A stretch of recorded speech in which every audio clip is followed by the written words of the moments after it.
ဒီပုံမြင်လေးကကိုထက်သူများကိုဦးစားပေးလို့သူတွေအတွက်သင်ခန်းစာကောင်းတစ်ခုမှုတင်ဆက်ပေးလိုက်ပါတယ်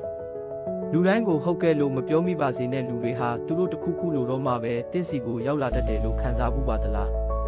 သူတစ်ပါးအဆင်ပြေဖို့အတွက်ကိုယ့်ရဲ့အစီအစဉ်တွေအနားယူမှုတွေအိတ်ဆက်ခြင်းနဲ့စိတ်အေးချမ်းမှုတွေကိုစတေးခဲ့ဘူးသလား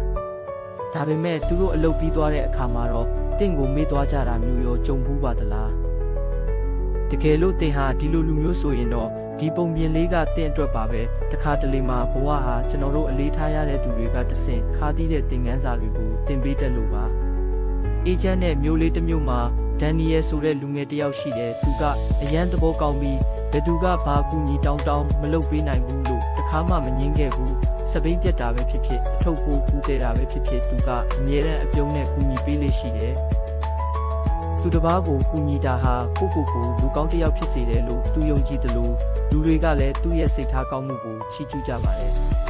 ဒါပေမဲ့တဖြည်းဖြည်းနဲ့ဒန်နီယယ်ရဲ့ဘဝဟာသူ့အတွက်မဟုတ်တော့ပဲသူများအတွက်ပဲဖြစ်လာခဲ့တယ်သူ့အိမ်ကပန်းချံကမျက်တွေရှိနေတယ်သတင်းပေါက်တွေကွဲနေတယ်အမိုးကယူနေတယ်ကုသနာတွေကိုမဖြေရှင်းပဲသူများကိစ္စတွေကိုလိုက်ဖြေရှင်းပေးနေတာနဲ့ပဲအချိန်ကုန်နေခဲ့တယ်တနေ့မှာမုန်တိုင်းကြီးတစ်ခုကြားရောက်လာတယ်ဒန်နီယယ်ဟာကိုယ့်ပစ္စည်းတွေကိုအမိုးအောက်ရောက်အောင်မလုပ်ဘဲတငယ်ချင်းအိုလီဗာရဲ့ပစ္စည်းတွေကိုကူသိမ်းပေးဖို့ပြေးသွားခဲ့တဲ့သူများအတွက်အလုပ်ရှုပ်ပေးနေတော့မှပဲဒန်နီယယ်ရဲ့ပန်းချံတဲ့ပစ္စည်းတွေအားလုံးမိုးတဲ့လေထဲမှာဖျက်ဆီးကုန်တော့တယ်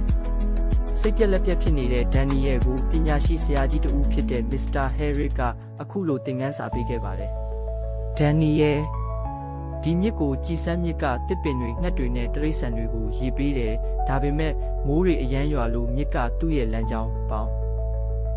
ကိုမေ့သွားတဲ့အခါဘာဖြစ်မလဲရေကြီးပြီးအရာအလုံးကိုဖျက်ဆီးပစ်တော့တာပေါ့ဆရာကြီးကဆက်ပြောတယ်အတိုင်းအတာမရှိတဲ့စေတနာဟာကိုဖျက်ဆီးတာနဲ့အတူတူပဲ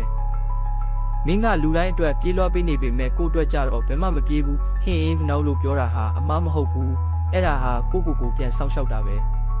ဒန်နီယယ်ဟာအဲ့ဒီနေ့ကစပြီးပြောင်းလဲခဲ့တဲ့တငယ်ချင်းကအကူညီလာတောင်းတဲ့အခါဒီနေ့တော့ငါချန်စီယိုကိုအရင်ပြင်ရမှာမို့မကူညီနိုင်သေးဘူးလို့ညှင်းတက်လာတဲ့သူများကိစ္စတွေမှာပဲအချိန်မဖြုံးတော့ပဲကိုယ့်အိမ်ကိုဘဝကိုပြန်ပြင်ဆင်ခဲ့တယ်